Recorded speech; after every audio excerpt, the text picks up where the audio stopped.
Welcome, everyone, to the August 10th Aspen City Council work session. We have several things on our agenda. We're going to start, though, with some citizen interviews for boards and commissions.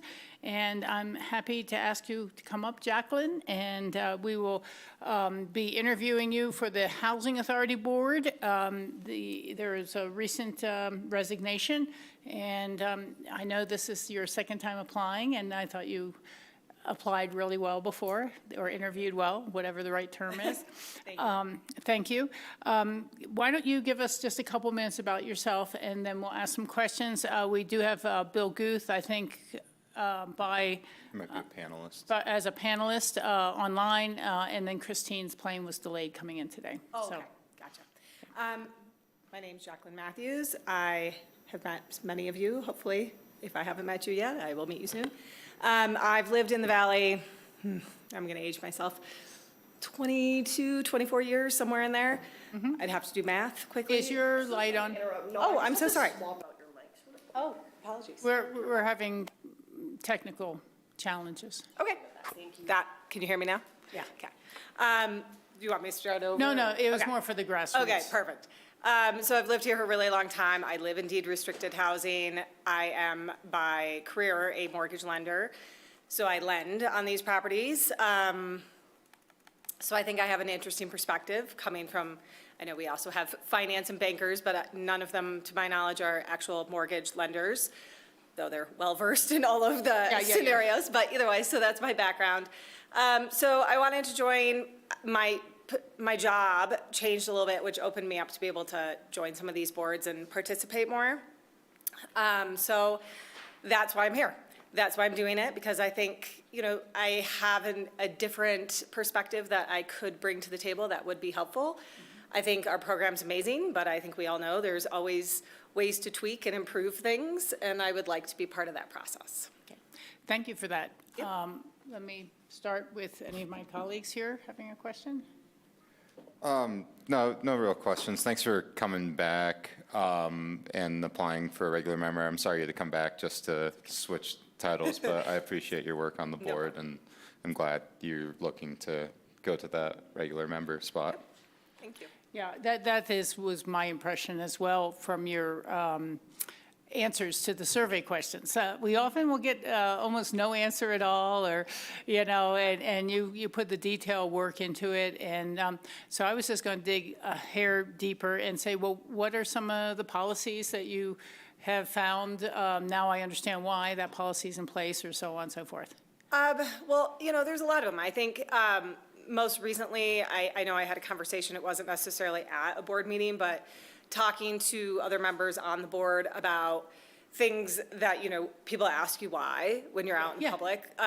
So in the neighborhood in which I live in Woody Creek, we've had quite a few changeovers of these properties, and unfortunately some of the properties are tear downs. The question always comes up, why doesn't APCHA just lottery the lot and let somebody, instead of APCHA building the house and then lotterying the house?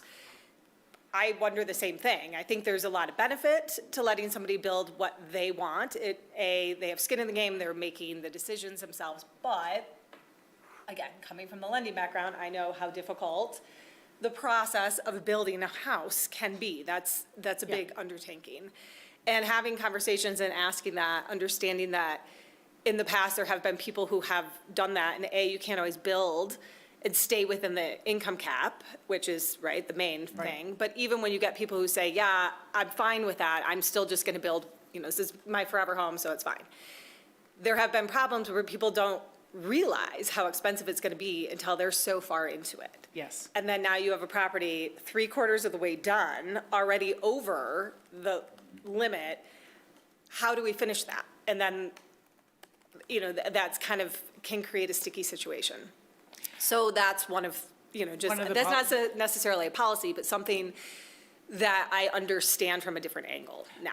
It's so funny you bring that up as the example. I had no idea, but when Burlingame was being developed and Helen Klanderud was mayor and other people were on the council, there were the individual lots that were going to be RO. And we had an opportunity to say, which I believe we should do, let's have the developer build the 3 bedrooms with 2 baths.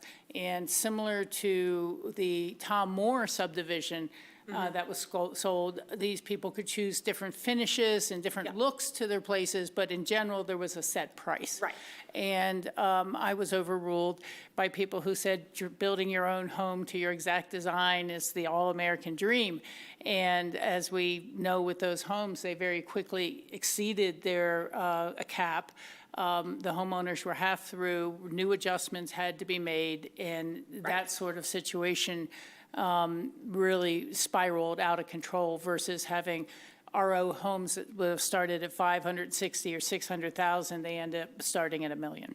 Right. And so I think that's, you know, a little bit of the once burned, twice shy approach to it. There also was a time on the housing board with Diane before Matthew's time, was overseeing the department, and we'd come up with a plan to replace a number of those kind of for free, and the Woody Creek rejected it, you know, so we never could quite understand why that happened, but there are those opportunities and those challenges.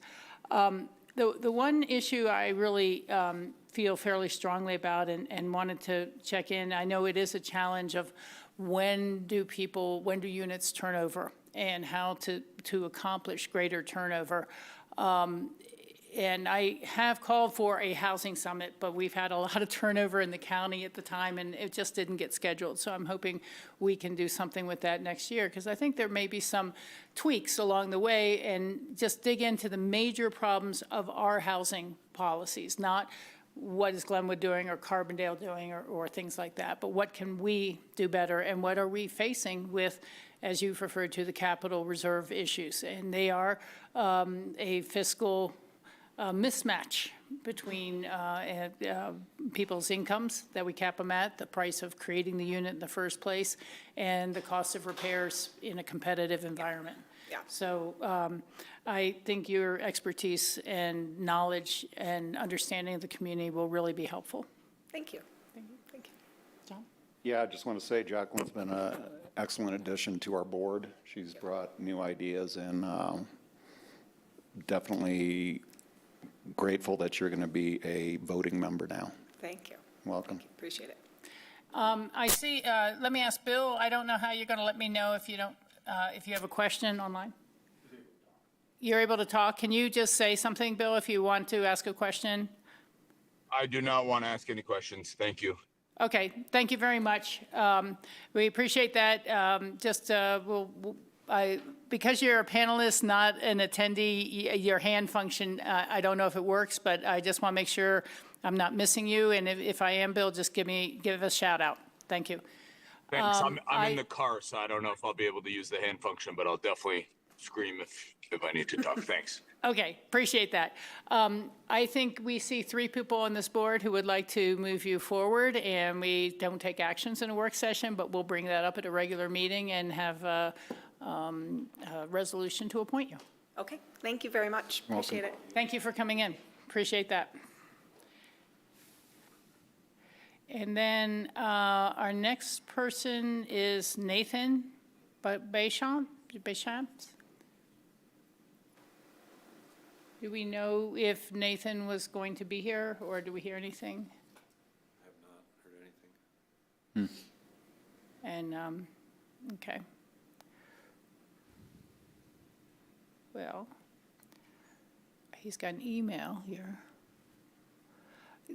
Do we know if he was notified of the meeting? We have no idea. Whether Nicole will let him know or not. I don't know. Okay. Well, obviously, we cannot do this interview if this person's not here, so we will move on to the next item on the agenda.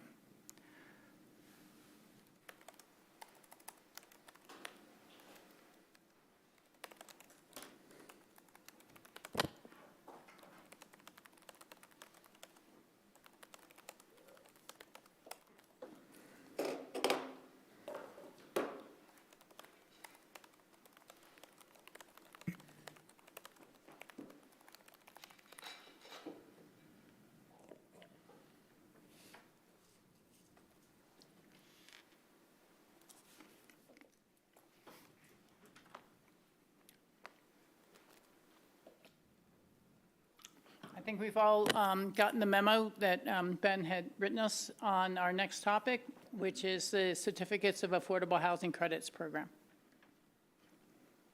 Very strange.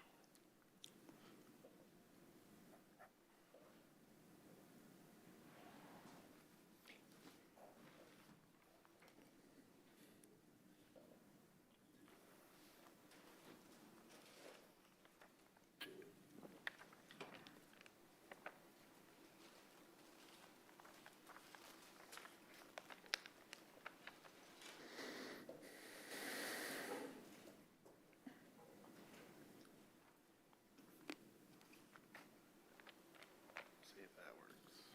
All right. Good evening, Mayor and Council. For the record, Ben Anderson with Community Development Department. This work session tonight has a couple of purposes, and we've, particularly when we were going through the Meadows housing projects, and the intersection with elements of that approval with the Affordable Housing Credits Program, there were a series of questions that were raised during that discussion that I think there was some desire to revisit in a standalone conversation. Had intended to do this discussion with you previously in July and had some scheduling conflicts, but as we get into this discussion this evening, I've got 3 questions that I want to ask you just to see where you folks are sitting on the program at this time. I have some updates about where the program is, how it's working, how it's not. But I think there are some, this program's been around since 2012.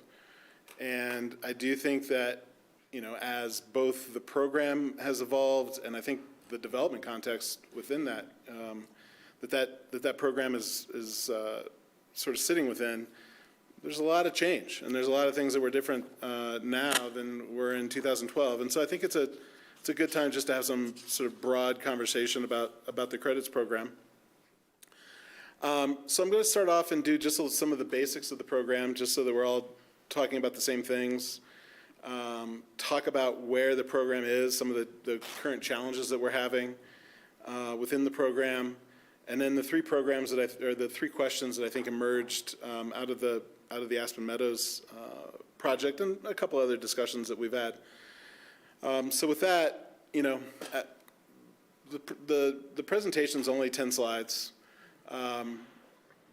It can be a really constrained conversation, but if you folks have larger conversations about mitigation requirements broadly within the Affordable Housing Program, which I think very much intertwine with the Affordable Housing Credits Program, feel free to raise those questions. And at the end of the conversation, if there's any additional information that you folks would like, we can certainly schedule a further, more extensive work session. Staff could come back with an information-only memo if there's pieces of data that you're looking for that we don't talk about this evening. So, basics of the program. The code was written very intentionally in 2012 to create the credits program as the primary mechanism of affordable housing mitigation going back to 2012. They're generated by private sector developers of affordable housing.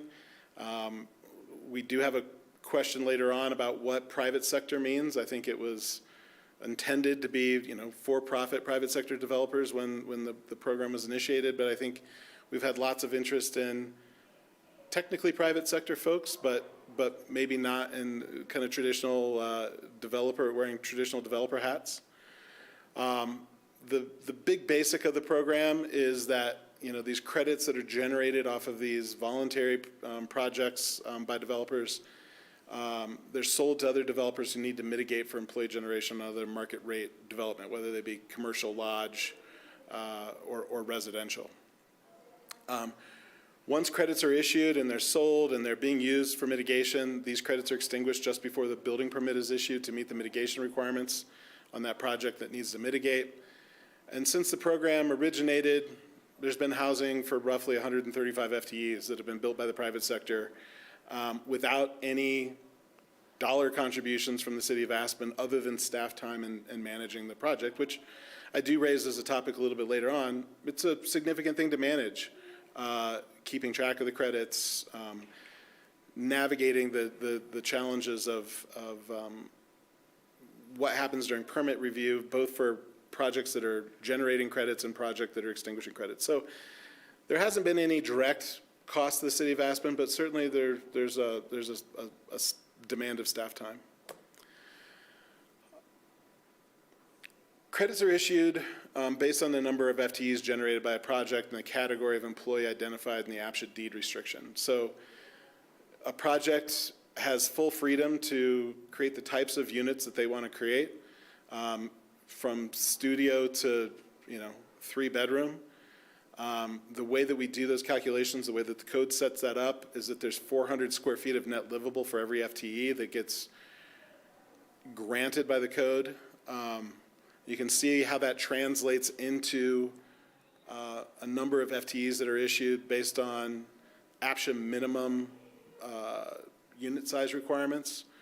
So under APCHA standards, a 1-bedroom, the minimum unit size is 700, and so that translates into 1.75 FTEs that are generated within a credit. The sales price of credits has generally trended with the established affordable housing fee in lieu in the land use code as adopted and fairly regularly updated. To give you a sense of what happens within a pro forma on one of these projects, if you're building a 1-bedroom category 2 unit, you would roughly get $754,000 in value of those credits. The developer would also have revenue coming from the sale or the rental of the unit, depending on what their model is. And then this is a big topic and one we hear pretty regularly about from folks that are thinking about doing credits projects or people who have credits projects in the works right now. We last did a update to the affordable housing fee in lieu, kind of full calculation base study in 2021. And we landed on $1,102 a square foot. That's a big number. And from what we understand, and we understand a little bit more because we have a current restudy going on, but beyond the anecdotal, that number's way low. And we have that experience both in our city projects and the private sector projects that we've had some conversations about. You will be having a work session on September 28th to see some of the preliminary results of that study and to give staff some direction about just how big of an increase council might be interested in supporting. I will tell you that the number is big. There's a lot of people who are interested in that number, and it's going to be potentially a significant increase depending on what council thinks is appropriate. But I think those two numbers in the last 2 bullet points give you a little bit of indication of why the credits program is stagnating a little bit. Because if you're a private sector developer, those numbers are pretty closely related to each other, and there's not a lot of incentive to doing projects like this when the return's simply not what you can do if you're doing a market rate project. And so I do think that is one explanation as to why we've been a little stagnant in the program in the last several years. Yeah, and isn't worth giving up the alternative. Mm-hmm. Yeah. On the site, on Yeah. a given site. On a given site. Or related to larger mitigation requirements than one might have, and some of the dollars that are associated with that. So the current status of the program, and this is, I think, why there's been questions raised about the program. The last 2 issuances of AH credits, most recently was a year ago for 2 ADUs that are at the end of Smuggler. Both really nice units. There's I think they're 2 3-bedroom units. Generated 7 Category 4 FTEs. And then prior to that was 2021, where we had 18 FTEs generated. But again, these are the kinds of credits that we've been generating and have not been able to keep up with demand for the mitigation requirements on the other side of the equation. And so small mitigation needs particularly, and a couple of weeks ago we had a request to you folks about fee in lieu, and there was 8 projects on that list. More than $2 million went into the 150 fund in support of projects like the lumberyard and other things we're doing. So it's not insignificant. But I do think it undermines the whole purpose of the credits project, which was it would be way better if the city of Aspen doesn't need to be building units and we can rely on the private sector. Yes. Yeah, I agree with what you're saying to a certain point. Yes. But as I wrote a question this morning, which I'll be happy to repeat in a minute, Yeah. your response was the credits program is a growth-driven program. Yeah. And we're in a cycle of we need to grow more to create more credits, to grow more, to create more credits. Yeah. And I want to end that cycle. Yeah. I mean, I don't want to be in that cycle. And my example is, if I can remember the numbers right, if there's an existing building, an existing business that's never mitigated, they always didn't have a problem, but now they have to mitigate 65 employees. They've decided they're going to do it, they're going to spend the money, they found a site, and they built it, they got their approvals, but they want housing credits for that. So they get 65 housing credits for the 65 employees they're housing. So now those employees are housed. That's great.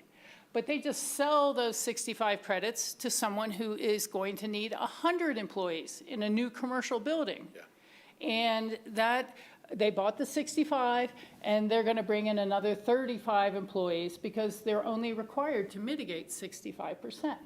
So we've effectively said we have room for 100 new employees on the road somewhere, because it's a growth-driven program. And so we have to have a market to buy them, and these guys create them, and then the market buys them, and we have a new 100-room hotel to approve, instead of them putting any of them on site. And this is where I've used that expression, ghost employees, because for every unit that is, unless it's residential, but if it's sold for commercial, it's only mitigating 65% of what they need to do.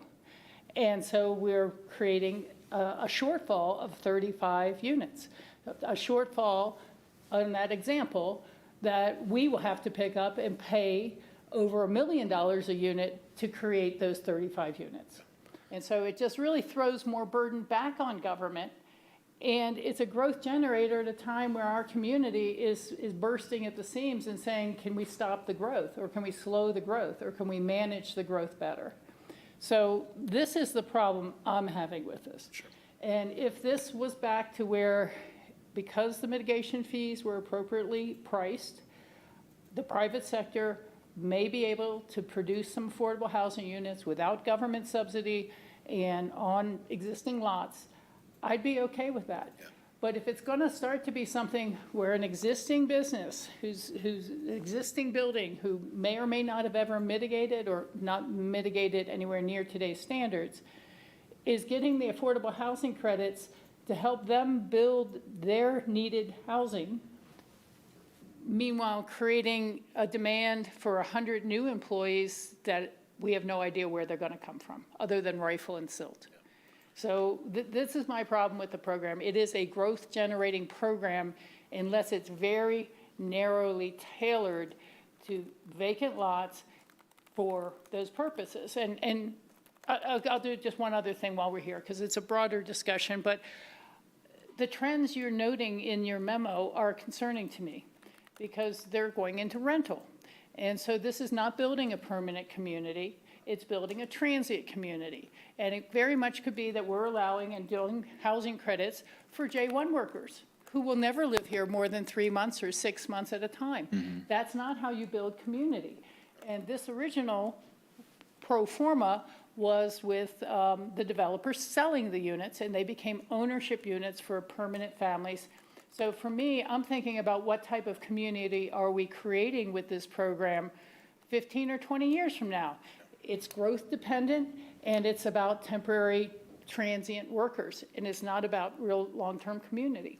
Well, and the other fact is, if you lose your job with that employer. You're gone. Right.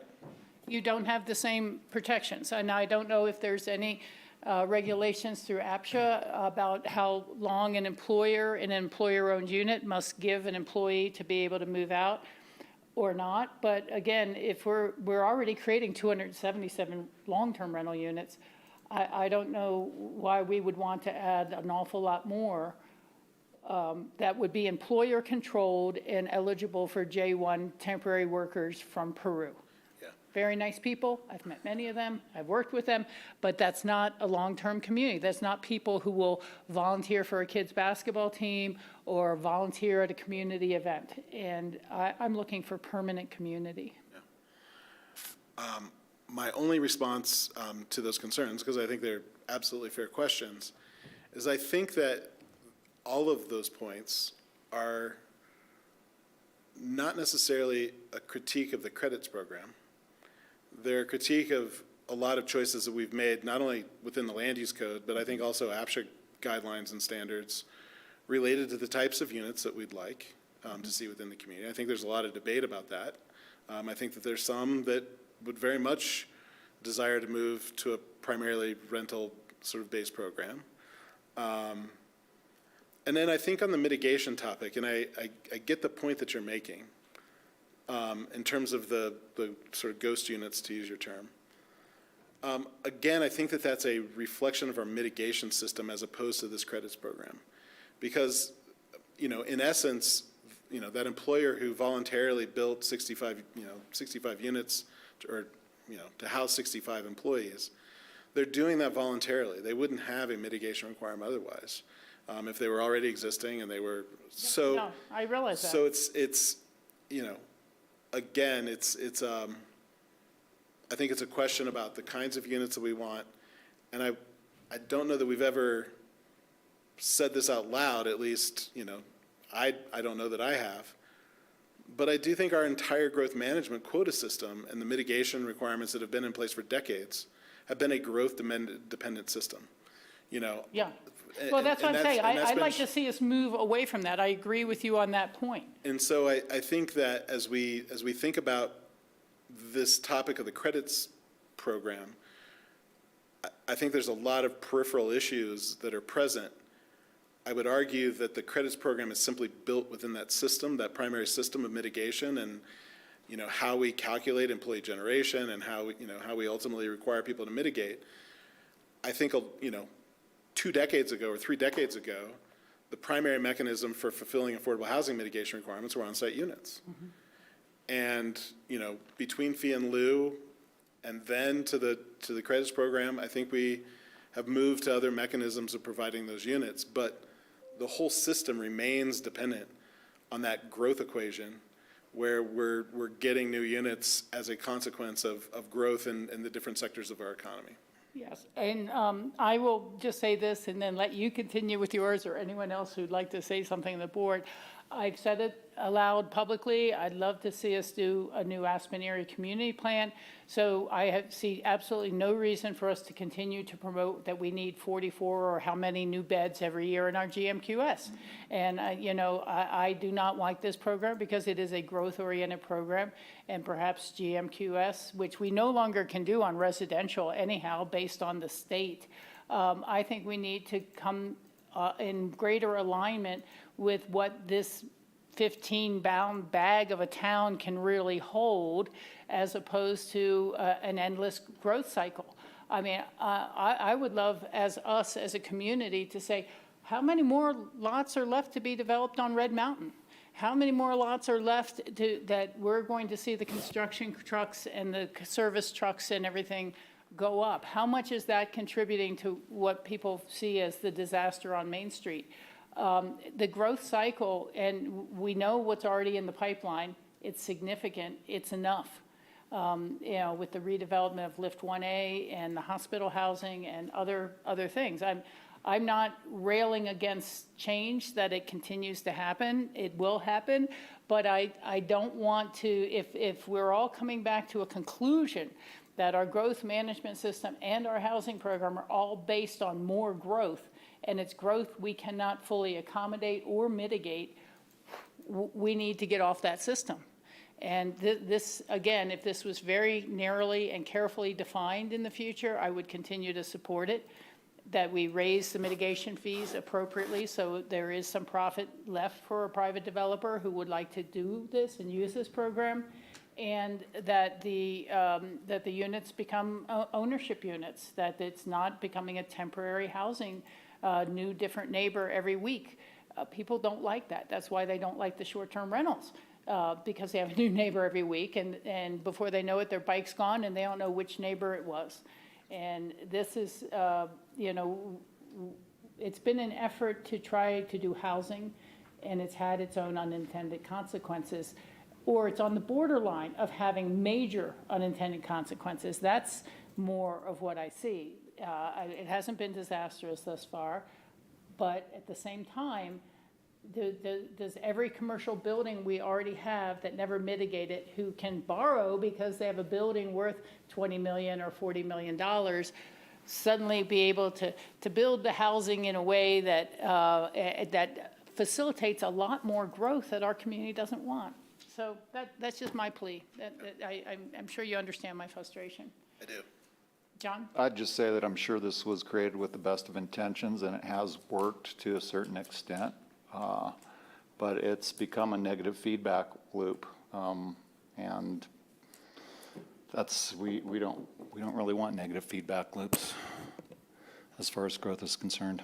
Yeah, you know, for me, part of it is this quote, move away from putting units on site. We just made it easier. The community plan calls for housing dispersed and spread throughout the community. And this has just said, hey, let's move all those people over here. You know, if there's anything I had to fight with Burlingame, it was that, oh, it's going to be a ghetto. It's going to be a worker ghetto. And are we now creating worker ghettos ourselves by saying, no, you can't live in town. You have to live way over here in that really bad lot we bought a long time ago. It doesn't feel right anymore. I will say that the three projects that we do have kind of in building permit review are, I would consider dispersed housing that are in quite nice locations. We've got a project on 1020 East Cooper that's sort of. Sue Lum's house. I remember the hearings on that one. They were difficult. 611 West Main is, as we get towards the roundabout, or excuse me, the S-curve, excuse me. And then 205 West Main, a little bit closer into town. All told, 22 units. Kind of small projects that I think are really nicely designed. I will say, though, interestingly, to the discussion that we were just having, 1020 East Cooper is controlled by the folks that are building them on. 611 West Main is a Mark Hunt project. And 205 West Main is the same folks who have Lift One Lodge. And so there is. It's going to be all rental. Likely, I would say all three of these projects would be ultimately. Okay. And again, we'll get to my next slide.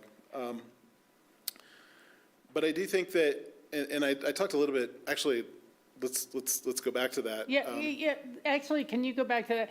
So the ownership groups are building these, and are they selling themselves the credits to mitigate for what they've done? I can't guarantee that, but I do think. It may well be. But I do think it's a model that works because it fits into the larger pro forma of your other project, as opposed to being a standalone. Right. You know, some of the previous projects that we've had have really been about generating returns on that particular project. I think because of the difficulty in making these projects pencil out independently, they're connected to the employee housing, the real employee housing needs that you have as an employer, or they're connected to the larger pro forma for a bigger project that you have, and the mitigation that you're going to be required to put forward for that. So these are almost my. Can I jump in with a few thoughts when appropriate, Rachel? Yeah, let me finish this last one, Bill, and then you're on. That almost is my example of you build 65 so you can mitigate 100. And there's now 35 employees who are on the road who are not housed here. Now, these are already approved projects that they're going towards. I understand that. I'm just asking, how do we break the cycle and become a little more realistic about both how much growth does our town really want going forward, The economy seems to be humming along very well without saying we need another 44 beds every year in our GMQS. Okay, thank you. Bill, it's your turn. Sure. I think we should talk about the projects that have been created to date through the certificate program. And the two that come to mind, and maybe Ben can elaborate further when I'm done with these thoughts, are the one next to the Ice Garden and the Fornell on Main Street, which I think represent great dispersed housing and high quality affordable housing that wouldn't exist otherwise without this program. So I want to caution throwing out the baby with the bathwater here, because I think there is something really good here. And I think that this has created, for zero cost to the real estate transfer tax program and other revenue sources, some good high quality deed restricted workforce housing for this community. And I think that you are not intentionally, and this is not nefarious in any way, I'm not accusing you of that, Rachel, but I think that there's some issues that are being conflated here that could be addressed separately. You seem to have an issue with the number of pillows that are allowed in GMQS every year. That's a GMQS issue, not an affordable housing certificate program issue. That can and should be addressed elsewhere. If we have an issue with I think the very first time that a nonprofit developer that really needs to mitigate for their existing employee base, the first time we've ever seen that was with this music school and Meadows and physics project. And so maybe this is something that we don't allow that. We make it clear that that's not allowed. If you're developing it for existing sort of businesses or employees, maybe it's not allowed. You don't get control of who goes into those units or something like that. I don't know that any will be created in that event, but I think it's sort of a separate issue. So yeah, I think maybe Ben, could you talk a little bit about the existing projects that we have so everyone can realize that some of this stuff just wouldn't exist in our community today if it wasn't for this program? Bill, I agree with exactly what you've just said. The Ice Garden was a vacant lot. It was a private sector developer. They put together a pro forma that worked. They sold the units. It's not rental. And it was mitigation for growth, but it was not from an existing employer with existing employees who wanted credit for finally housing some of their employees. Neither of those projects were tied to Peter Fornell needing to house employees for some other project or for an existing project. So what you're describing is exactly how I would continue to support the program. I'm just saying I think we need to narrow it and to have some guardrails on this so it is not a lot of existing growth generating more growth, and effectively the government paying part of the subsidy by giving the mitigation to them. I'm very supportive of the original foundation and where it started. I am nervous about where it goes in the future. Yeah, I hear that, but just to play the devil's advocate and shine light on the other side of the coin, does it really matter what caused these units to be created if we are generating good, new quality workforce housing units? Is, I think, a question that has to be balanced. Well, that is the question I am asking, Bill. Is it worth it if one employee gets housed, but a second job gets created for a second employee that's not housed? How does this work without it being the growth generator of new employment? And that's my thing. That's what I'm asking. I get it, and again, the flip side argument would be the employee that's now being housed would have been in the existing affordable housing program more than likely anyways. So you're taking some pressure off the existing supply. I'm just saying there's two perspectives here and we got to balance them. I appreciate that. I'm not saying I disagree with where you're coming from, but it just needs to be a balance. Yeah, and I agree. That's why I've kind of used the term narrowing or making sure there aren't loopholes that ourselves or a future council comes up with something coming in saying, hey, it's all legit by code, and they have found a loophole in how it's applied and whether it's really meeting community goals.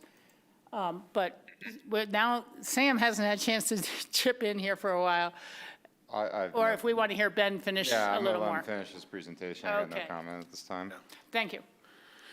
Yeah, I think to a couple of questions that Councilman Guth had, I do think that, these three projects that are here, who's using them, who owns them, who's developing them, I think is interesting. However, I will say that there are 22 really nicely designed units that wouldn't otherwise, exist without this program, and these folks would, be mitigating through some other mechanism. And, my understanding with the proposals that they're thinking about, and the projects that have been approved, there was a decision not to do on-site units with this project in the wings. So I think it's a fair conversation. The other thing I would say, just in response to the back and forth with Mayor Richards and Councilmember Guth, I do think that the whole intention of this program was kind of a fluid provision of affordable housing, period. And so there wasn't a lot of guardrails around ownership versus rental. From my perspective, there weren't a lot of guardrails around whether it was employer developed or otherwise. The first projects that we had sort of fit that model, that I do think provided the kind of units that I think for some are the most desirable, where you've got kind of owner-occupied units through APCHA's lottery system. Those were the projects that initially got created, but I don't know that the program was necessarily intended that way, because there weren't those kinds of guardrails on it. So, current concerns about the program, and I think we've certainly had a conversation about this already. It's the whole credits program, like the growth management quota system, our whole mitigation program is dependent on growth.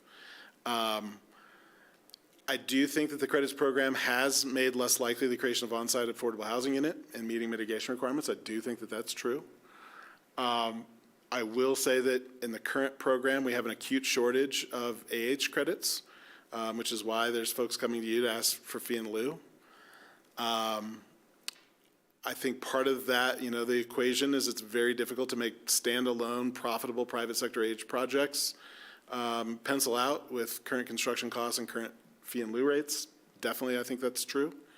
And so then you have folks that are trying to figure out how to creatively work these into sort of other things that they're thinking about related to employee, either housing their own employees or housing somebody else's employees. I've had several conversations recently with banks and appraisers about how to think about these credits in a project's pro forma. That remains an issue. Because they're a piece of paper that the city of Aspen issues, some of which these pieces of papers are worth a couple $1 million, at least. And then it does take staff and applicant time and energy to participate in this program and to sort of manage it. So we've already gone through this question a little bit, and I'm happy to talk further about it, but I certainly understand the questions that are being discussed. But I think that this is ultimately the question, and I don't know that it's entirely about the Affordable Housing Credits Program. I think it's about our mitigation program broadly, that I think the credits program is one tool to meet those mitigation requirements. But ultimately, are we providing the housing that the community expects to receive when market rate development occurs? And from my perspective, more so than the credits program, really, and how the credits program functions, I think there's some tweaks to policy in both within the land use code, but I think also within APCHA guidelines. I feel like this is much more about generation rates and mitigation requirements, APCHA unit size, FTE calculations. All of those things kind of play a role in the kinds of credits that these projects generate. And so I think there are some things that we could do specifically about the credits program. But I do think that that's created just some other broad policy questions that I do think is present within our whole housing program. I don't know if there's any desire to talk about this further. I think I get the point. But if there's any other specific comments to this. Well, again, I just come back to, if there's anything we ever wanted to avoid, it's a town that rolls up the street at 6 o'clock at night, everyone is gone. Yeah. It's temporary workforce, temporary people, that you don't have the same person helping you out 6 months after the first one did. And that, to me, is rental housing. That people cannot buy. And again, to me, if we're creating a housing credit program, it's for permanent community. And, that people can move when they want to move or sell when they want to sell, but they don't get a 30-day notice to move because we just hired, my boss's sister, and you have to move out now. Yes. Yeah. Not full thoughts, just based off Please, what you just said. I was just curious, we're talking about reforming the program. It sounds like it's imperfect at this time. Great intention, imperfect. We've learned a lot from it. With what you just said, I'm just wondering if there could be some built-in incentive towards ownership housing.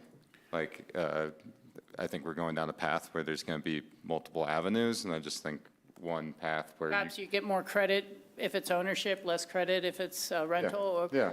various I triggers. mean, I think the whole point sometimes in a weird dynamic between government and private sector is we try to force our will behaviorally on the private sector from time to time, or at least force our values. And you're saying, we value this, we value ownership housing, Yeah. and we're going to put a number on it that says you should build ownership housing because you're going to value it too more economically. No, I'm not saying that to the private sector.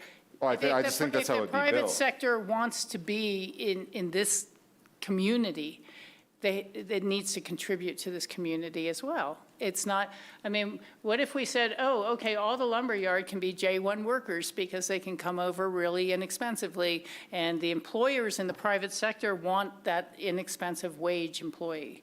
Is that what we want for our community? No. That's what I'm saying. Yeah, I think I can completely understand what you're saying. I'm just saying that I think you're going to need to build a system where the incentive is, it's going to be better for your business if you put these up towards ownership units. Yeah, or whoever's creating the credits. I mean, the program worked before because it was a private sector developer purchasing a lot, having a pro forma that worked, and that pro forma worked by selling the units. But we now have changed and perhaps far greater corporate interest in our town overall, whether it's leasing spaces or building things, and they have the deeper pockets that can say, hey, we can afford that project and keep it just rental.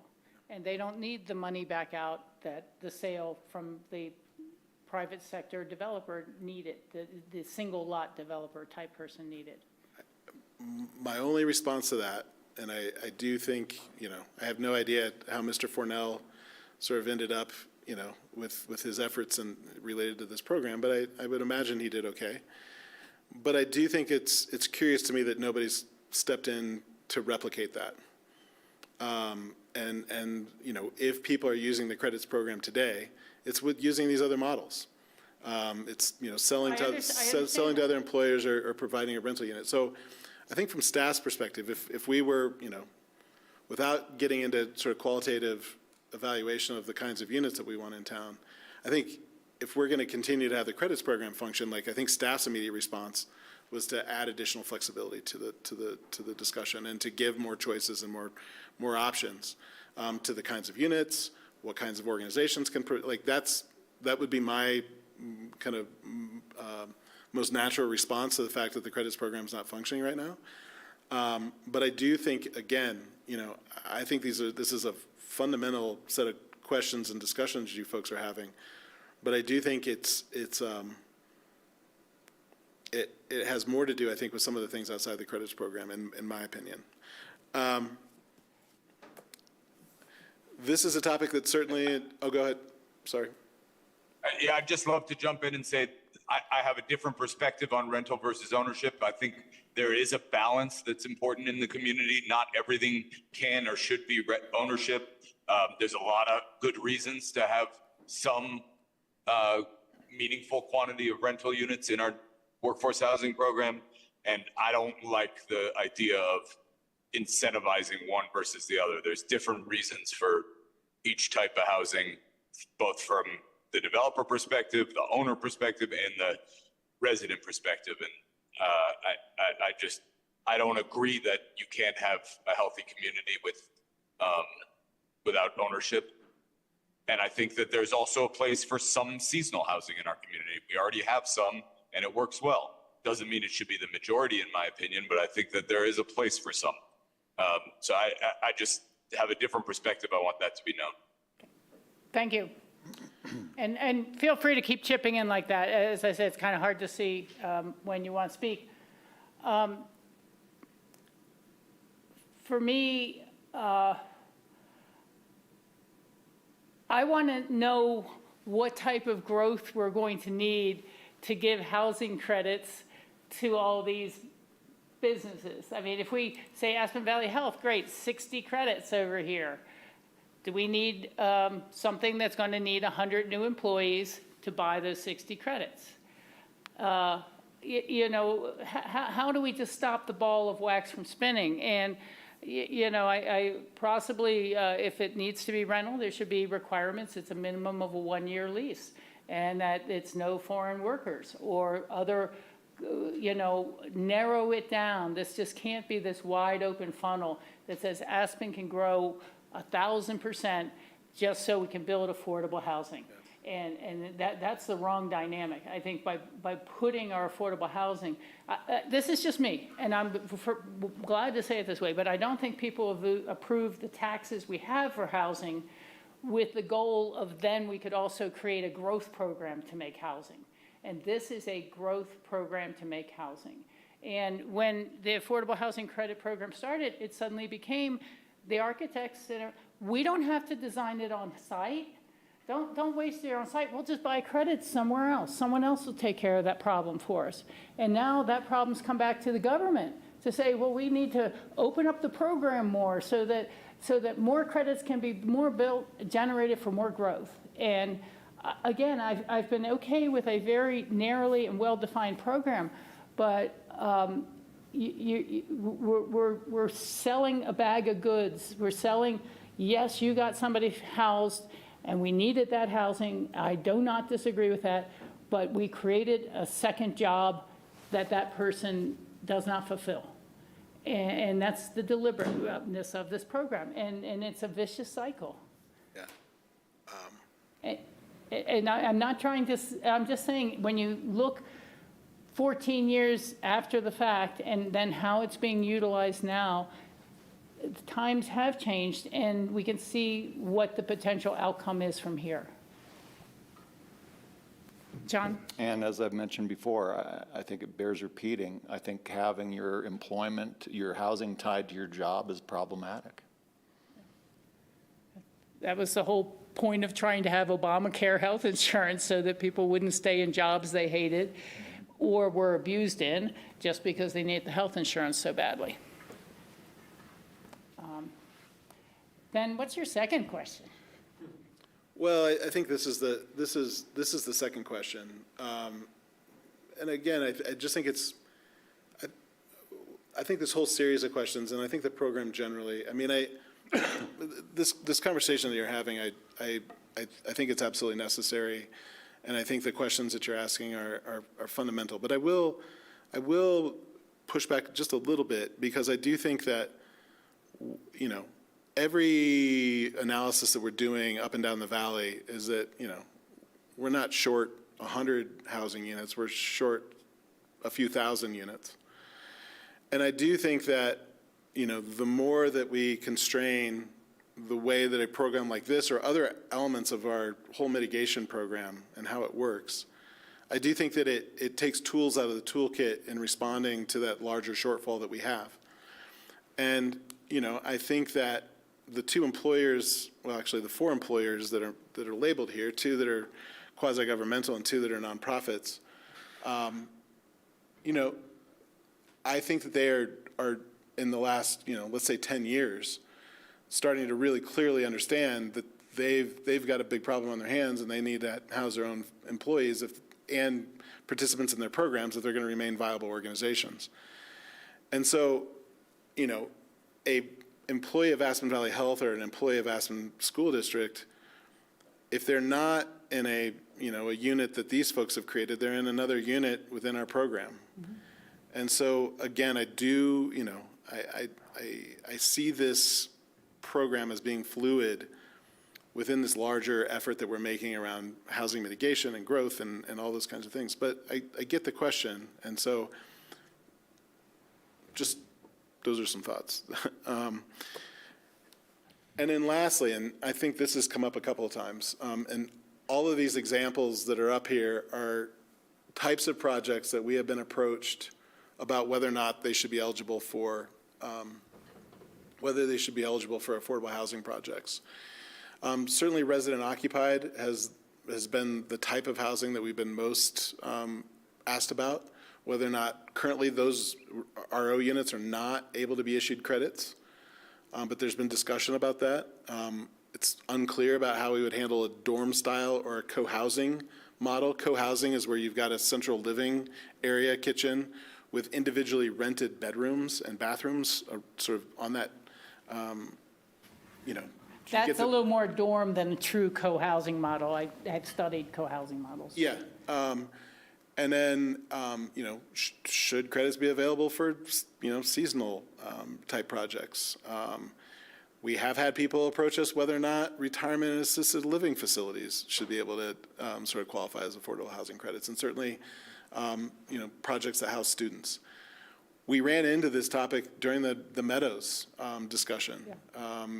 Because there's several, different types of units that are being proposed in that project, from, the physicists who are there primarily during the summer to, full-time employees of a couple of those, to folks that were maybe seasonal participants or seasonal employees in those projects. So again, I do think that we have a decision as a community to make, and whether or not the credits program participates in this, about when we say affordable housing, do we mean employee housing? Do we mean community housing?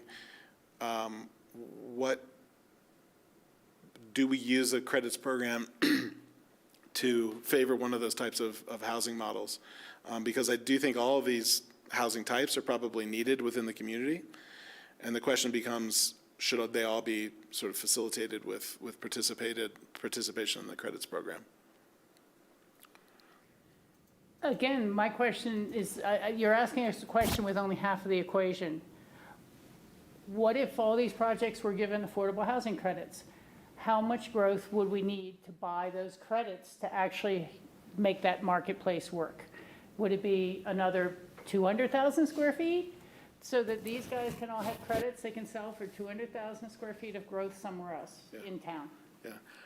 I do think that on the other side of that equation, there's some practical limitations to what can happen and what can't. And I think anybody who would operate in this, anybody who does a credits project, I know this is a topic of consideration for people who have those 3 projects in the pipeline right now. Like, is there going to be a market for these credits if I build my project? And so I do think it's a risk that they're taking about whether or not there are projects of a scale that can absorb or demand the purchase of these credits. So I think it's on the other side of the equation, we do have some growth controls in place, and we do have the practicalities of a mostly built-out community that we're dealing with. And so I do think that there's some question about what the run-out time is about, if we were to build more aged projects that were sort of based in credits, like how long is that run-out period? I tend to look really long-term at things. Yeah, okay, thank you. Yeah, I'm not sure which one's working well. I tend to look really long-term. And, I was talking about this housing crisis 30 years ago when a lot of people were like, oh, no, I live in Woody Creek, it's not that far. and reality has caught up with us. And for me, I don't think our community wants another 200,000, 400,000, 600,000 square feet. And it's easy enough to say, this is the town we have today. What if there's a future council who annexes the airport business center and it all goes out there? What if the city starts annexing more land for various reasons to accommodate the housing we need, to accommodate the jobs we need for the housing? It's just, I feel like you're telling us we're on a growth path. That supports the program, and we have to stay on that path. And when I hear the 123 report tell us there's 2,700 unit shortfall in Pitkin County, I believe them. I think that we have 2,700 more jobs than housing units in Pitkin County. That's part of it. And we're just going to keep adding more and more jobs. So I just don't see a way to catch up. I feel like we're going to go on this merry-go-round of growth the community doesn't want, for housing the business community needs, that the business community in their new projects are not designing on site, and they're assuming it'll be taken care of by government or somewhere else. And the idea that we can sell credits to pay for projects that people already need, and those credits have to go to new growth.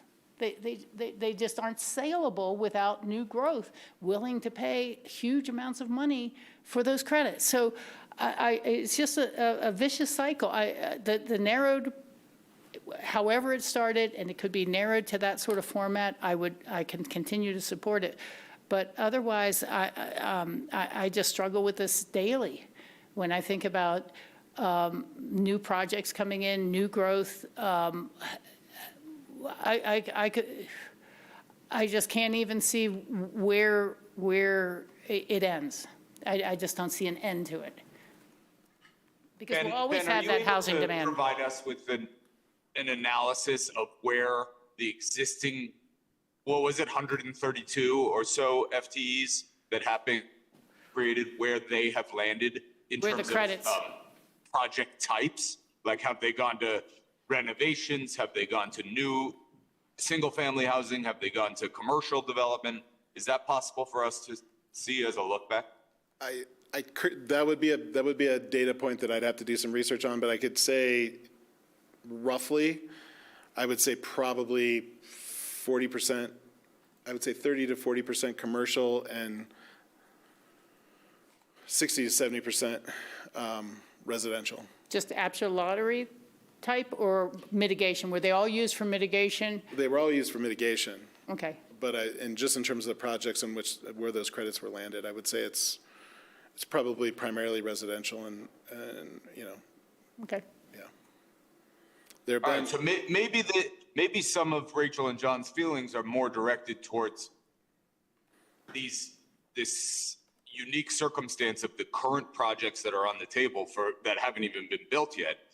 And the reality is that the past projects have mostly gone towards non-growth new development or redevelopment of housing in the city. I think that's different than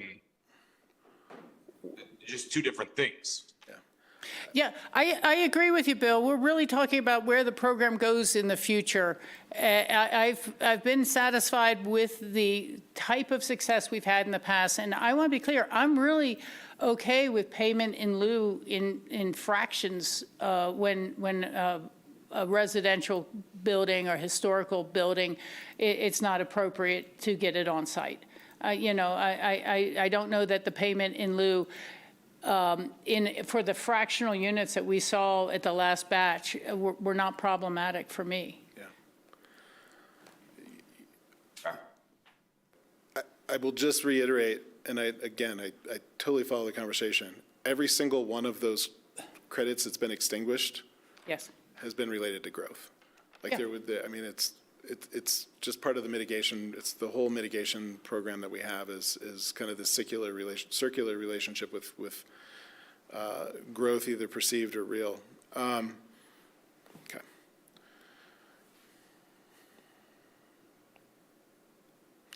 And then lastly, just in conclusion, I don't know if any of you have ever seen a certificate of affordable housing credit. They're a real thing. We keep very close track of them downstairs.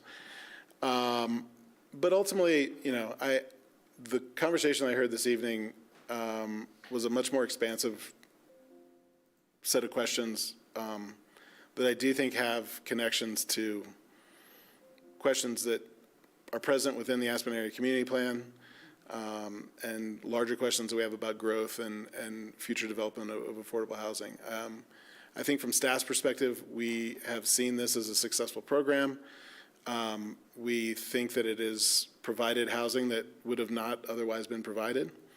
I also think that a lot of the questions from staff's perspective, a lot of the questions and concerns that are raised, I think are ultimately within the land use code more broadly, APCHA standards more broadly, and the credits program really is simply kind of inserts itself within some of those larger policy questions that I think rightfully are being discussed. So anyway, Okay. that's about all I have this evening. I'm happy to answer any further questions or come back with any additional data points that you might desire. Is there further comments? Sam, I don't know if you really got to weigh in on all you were thinking, and then we'll come back to you, Bill, after Sam. Well, I do think someone like Peter Fornell has a lot of opinions on this topic, and I feel free to share that he came up to Rachel and myself at the community event recently saying that I saw him at the golf course. but he said something about how nonprofits were not intended to receive Oh, yeah, affordable at housing the library credits. But ultimately, doing more listening than speaking this session, because I do feel like there's a lot to be said, especially from Rachel, as far as signaling values and then sort of tailoring, and Bill and John and Christine, but signaling values and then recreating this kind of program around those values as far as what our intentions are and how to meet those intentions, because I do believe this program does need an update, but at the same time, I do think it has served this community well to a point up till now, and then it goes into a larger conversation of growth and how we don't want to be in an endless growth cycle. And when I think about this community, I think a lot of things with all the projects coming up is how we're trying to future-proof Aspen and also rebalance where we've don't have enough housing, but we have too much of all the other things. So if you're not asking us, my direction is just, I think we need to talk to Peter. I think we need to talk to some of the developers. I think we have one online, not right now, but I think they're very interested in this, since this obviously weighs into their decision-making heavily, and then go back to the drawing board, maybe with some specific questions from you, Ben, from what you've heard tonight, as far as trying to hone in on, again, the values that we're trying to put into this program to make it work at an optimal level. Yeah. Very good, John. Any other? I'm sorry, I mentioned Bill. Bill, do you have some closing comments or additional thoughts you'd like to add? Yeah, thank you. The only real closing comments are, I do think this program works. I think that the alternative for the off-site types of housing, if we were to undermine this program, is just going to be going back to cash in lieu, which is easier for everybody. But, we've decided that, or the community has decided that all square footage of redevelopment, even though it's not growth in my mind, needs to be mitigated for. And that's where 60+%, according to Ben, of these credits have been used historically. So I think that we're reacting to the concern about the growth, and we're not. I'm just not sure that there's a problem with this program. I think that the attention should be directed elsewhere. Yeah, thanks. John? I really Thank you, Bill. appreciate the update. I think the program has worked well for us, but I do appreciate you informing us that there's been a shift in how the program is being approached now by certain developers. It's important that we know that. Yeah. Thanks. Yeah, I've said my piece, and the only thing I would say on that last slide we were looking at is when you talk of quasi-judicial agencies who are taxpayer funded, I don't know why you wouldn't have the city in the same category. It's like we should start selling housing credits when we build housing as well, for our employees, the 501 fund or whatever. Maybe it's not the big general APCHA fund, but to segregate them out as taxpayer-funded organizations and what they could get housing credits, but Pickens County can't when they build housing, or Aspen can't. I mean, that's what I'm saying, is we're starting to draw lines as to who can and what growth can happen. it's gotten a little too messy and a little aimless. I think you asked us the very right question of what type of housing does the community expect? And what type of occupants, what type of population and community do they expect after these projects are done? And that's the question I think we all have to answer. Thank you. Thank you both for attending and listening in to the brainstorming session, as it were. Okay, what is our next item? I think we had one more on this. APCHA. The APCHA update. There we go. Well, good thing we had all these housing questions while you were here, Matthew, so you wouldn't have to hear it secondhand. Yeah, we'll take like a 5-minute break while you set up.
Welcome back to the Aspen City Council work session of August 10th.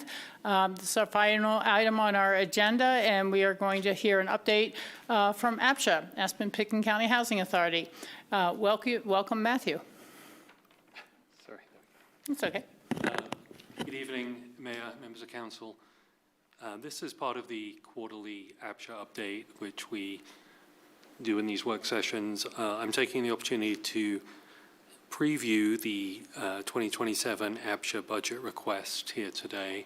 I'm going to the county tomorrow with a more formal presentation than this as part of their budget process. So it would seem like a good opportunity to sync them both up so all the elected officials are getting the information at the same time. So I really welcome the opportunity to explain the funding request and how it fits into the APCHA, the city, and the county strategic priorities for the coming year. The APCHA strategic plan adopted last year gives the APCHA mission as supporting affordable and durable workforce housing for a sustainable and prosperous community. That is set by 4 values: quality service, efficiency, effectiveness, and innovation. And we have 4 main goals: compliance, quality, community, and leadership. So as APCHA, during my nearly 5 years here, I think we've seen APCHA move from a policy shop to taking much more of an operational role. For example, the Essential Repairs Grant Program, capital assessment help for HOAs, more interaction with HOAs, and the analyst position. So those have all, I think, created a slightly different APCHA than we had 5 years ago. Using the money last year you gave us for a supplemental, we've spent the past 6 months or so rearranging, and that was precipitated to remind you that one of our deputy directors, we had 2 deputy directors, one of them is leaving in March, and that person will not be replaced. So we had to reassign her roles and responsibilities. And that's just a more clear way we're doing it. So we have under the 2027 structure, we'll have a business operations manager, a property manager, and then the deputy director doing programs and compliance down there. This was a really great opportunity for us to try and seize that institutional knowledge from this person who's departing. She's not doing much management at the moment. We're really using the opportunity to tap into her brain and use her institutional knowledge. Yeah.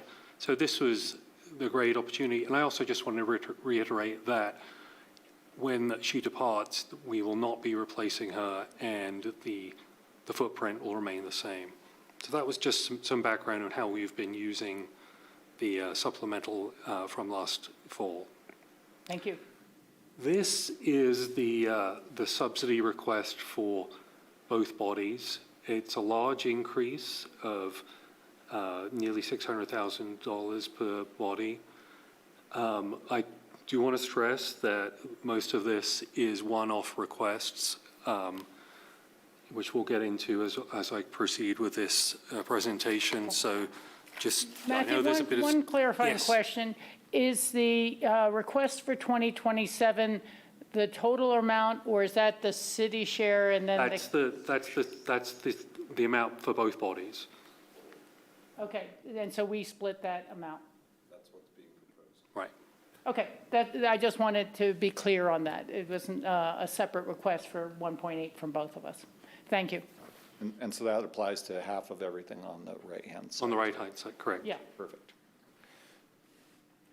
I was looking that up. I was also wondering, as I do all the time, as far as the City of Aspen 620 Housing Admin Fund, is it healthy? So that's essentially what a lot of this is. And Your microphone. what we do is rebalance every year when we do a budget to make sure that we're keeping 100% reserve target, which is 12.5% of annual spend. So before, we were kind of having that number go up and down and kind of riding this ebbs and flows of keeping the reserve target where we want it to be. So we kind of are, based on county's feedback, going to an annual look and saying, oh, the costs are going to go up, so we need to do a subsidy from each city and county to maintain that need plus the reserve requirement target of 100%. What funds this account? The county or from the city? From the city? The city comes out of the 150 fund. Okay, so subsidy. it's a inter transfer, yeah. Correct. It's coming from our own. Yeah. And that is, I don't know, is the county using its new mill levy for its payment to APCHA? I think so, yeah. So they no longer have to take it from their general fund, which is really why APCHA was kept down so low for many years, was that the county had to take their share from the general fund. Okay. So this will, so it'd be half of 295 for both bodies. And this reflects the proposed comp and class salary increases, which the city council is discussing, as well as so that's the main driver. There's also part of that for a retiring employee who has a more generous payout based on years of service to the organization. That's the last APCHA staff member under that formula. Okay. Well, and probably well-earned over about 40 years. Right. So this is the big one. So the APCHA, the current APCHA environment is popping. We have done everything we can with the current building. We have, I have one employee who's working in a converted break room. I have one employee who works in an office that's she has an emergency exit at her back. The emergency exit is now part of her cube. I have another one who works in a very small cube cut from open office space in what was previously a hallway. And I have two deputy directors who are sharing a cubicle until one retires in March of 2027. So if you look at, I can't zero in, but the top left one, that's two people sharing a cubicle. The top right, that is an exit at someone's back. And then the left, we've squeezed in another cube between two offices. And the bottom right, that is pulled out of a hallway. Okay. So I believe we've hit maximum usage in that, in the current building. So we have a proposal which would, and I didn't even put in Jackie's office, which is a converted break room. So we do have a proposal which would create 5 offices. So for a net gain of 4, we would remove the office which currently has an exit at the back, and then we would gain a different conference space. And we'd be doing this by removing these, you see 2 of the 3 office space, storage spaces down there below. When the office was last revamped in 2020 and 2021, those were not converted into office space. That was a decision at the time. They still had a lot of city, or other city offices were storing materials there, which over the past 5 years we've nagged people to remove, and they have gradually removed them. So they are now empty.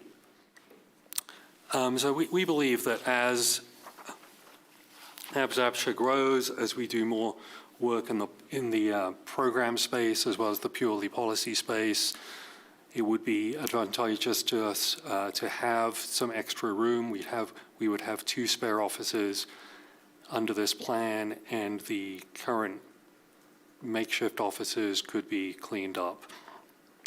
In the last APCHA board meeting, there was a lot of discussion about the staffing of APCHA, and if we have enough, if we have enough staff to work in the future based on what the APCHA board wants to do. So that would take care of that. We'd accommodate current employees, and we'd give current employees more flexible conference and break facilities. Current conditions do limit private conversations with residents, including compliance work, and it can be quite loud there when we're all in there. Mm-hmm. So I know that's a big request, especially in a tight budget year. So I'm just going to pause there and see if you have any questions or concerns about that. I have some questions whenever you're ready, Rachel. Yeah, Bill, go right ahead. Thank you, and thanks, Matthew. Could you give us, for everyone's benefit, a little bit of background on where these offices are, Yeah. why they're there, who owns the space, what you pay in rent for the space, where you used to be, and then lastly, have you contemplated any alternative approaches to this renovation? We moved into the current space in the summer of 2021. I believe that was a $500,000 revamp paid for by the city. So the current, this upgrade as tenant improvements would be split between the city and the county. So this is a different approach than the move in 2021.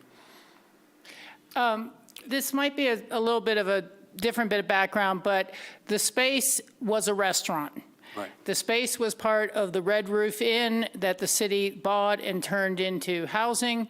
And only over the years did APCHA actually move there. They used to have their office in the basement of the county building. That was before the county renovated and built the second building. So that's the history I know, is that it's a very awkward space in that it was formerly a restaurant. And it's owned by the city, so I don't know that there is any rent. There might We be. pay rent. There is rent. There is rent, Yep. and that would, Pete can answer that one. And I don't know the current number if you do. I think when you initially moved in, it was probably around 90,000. Yeah, it's Been escalating with yeah. like a CPI bump every year. And just to clarify, yeah, these offices are out at the Truscott facility at the Red Roof. Well, it used to be the Red Roof Hotel. Right. That I was just didn't turned know into if Truscott, yeah, Bill was aware. yeah. And prior to that, they were actually in a commercial space at West. What was the name of the building? That was before my time. Avenue Yeah, West? yeah. or, Yeah. That was temporary while the county was Yep. rebuilding their building. So, yeah, we moved them out of a private commercial building, or quasi, it was mixed-use building. Yeah. And moved them into the city facility when they did that. Was that all your questions, Bill? Okay. Go ahead, we missed one. Well, yeah, I'd like to have some idea of what the current rent structure is. And then, what alternatives have been considered to this renovation, this proposed renovation. Okay, we're writing that down.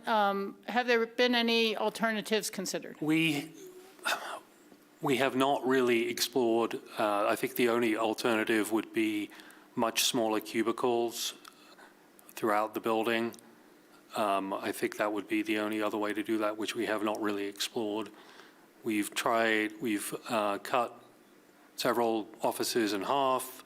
We have people sharing offices, and we've created office cubicles out of corners, hallways, and exits. So I think without completely revamping the interior, I think we've done everything we can using the available space.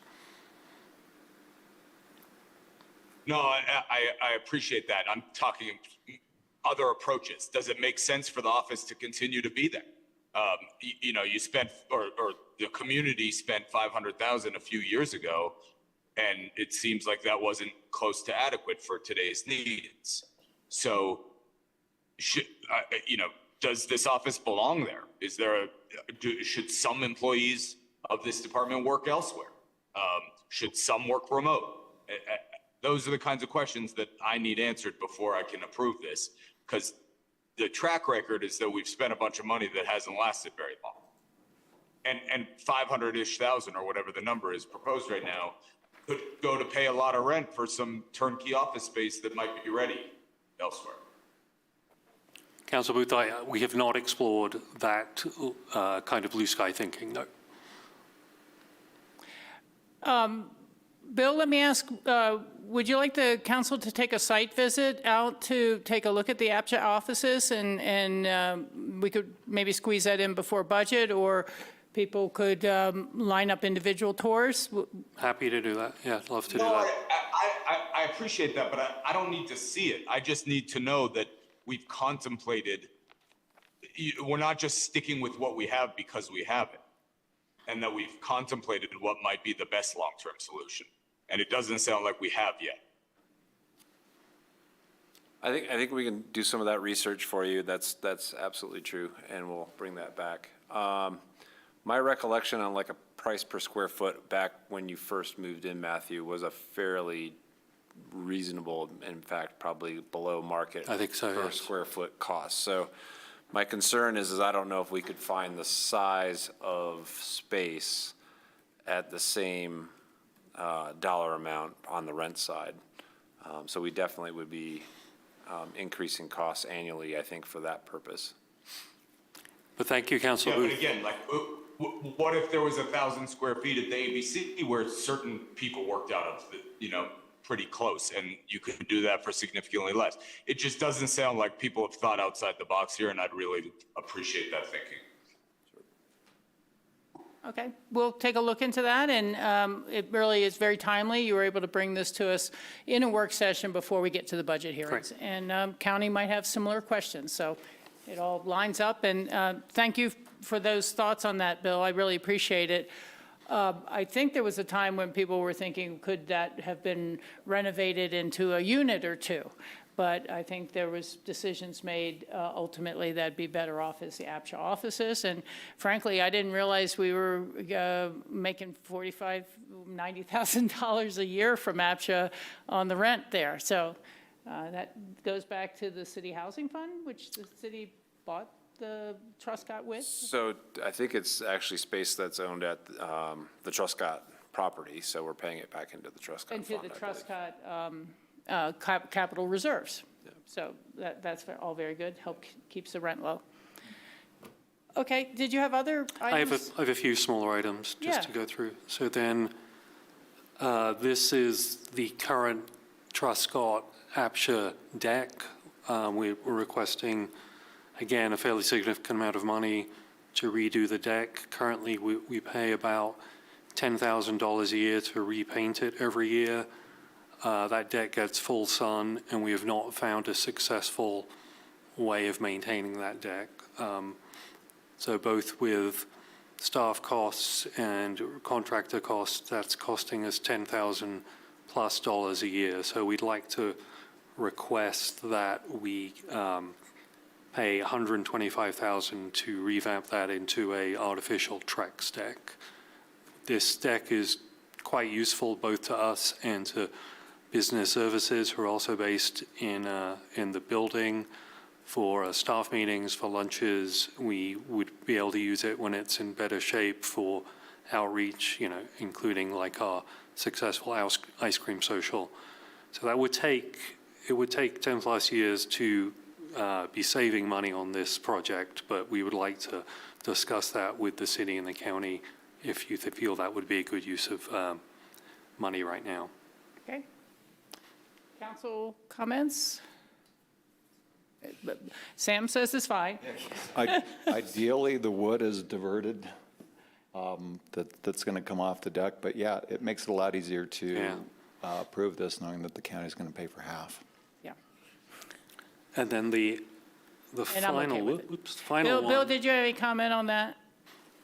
My only comment is I don't know what the square footage of this deck is, but that seems like an awful lot of money for a simple deck replacement. So I just want to make sure that's been bid by multiple people. We will do that if approved, and it's pretty big. It's about 1,200 square feet.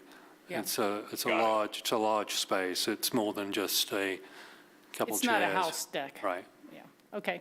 And then the final one, again, this would be $9,000 per body, and this is a mechanism to bring the doors in our office up to acceptable Americans with Disability Act standards. If you see both doors are, this one in particular, the front door, the front door, it's huge, it's not, Heavy. it's very huge, it's heavy.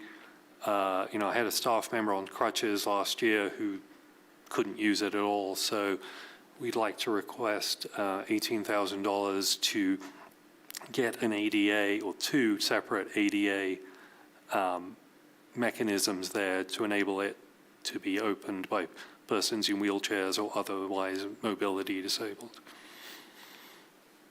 Well, thank you for bringing that forward. I'm fully in support. I think we follow ADA whenever and however we can.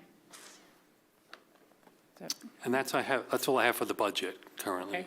Okay. That got head nods here at the table. Bill, is the ADA okay with you? Yep. Okay, thank you. Anything else for us, Matthew, today? We had a good discussion on the APCHA work plan at the last meeting, which will be coming through next week to the APCHA board for adoption. And then I also just wanted to flag a couple outreach programs we've had. We've had several excellent HOA education classes, including on governance, insurance claims, and those will be coming up again in the future. Those have been very successful. And then also the APCHA Ice Cream Social on July 29th, which I think was a big hit. It was a good opportunity to give back to the community a little bit. And also, we had materials available, and, you know, I talked to several people who had questions, and I was able to refer them to the right people. And then we just found out last week that the website, the new website, which was approved and this, for the budget of 2026, that will be live on September 3rd, which is great news. Very nice. Councillor Doyle, do you have anything else you'd like to? I just wanted to thank you for the ice cream social. The rainbow sprinkles were over the top. Thanks. Any other comments? Or just want to thank you for 5 great years of helping reshape the APCHA organization. I've alluded to it before. It was underfunded in the past, and I think as a community, we're asking more and more out of APCHA than ever before. And you're answering that call. So thank you for that, and I look forward to a great 2027. Great, thank you, Mayor Richards. I would agree with that. I think there's been an incredible evolution at APCHA over the last 5 years. Thank you. Anything from you, Peter? Nothing else for tonight. Okay, well, I think. I do have one, Mayor, if I may. I would note that there was an ordinance on your agenda for tomorrow night scheduled for first reading.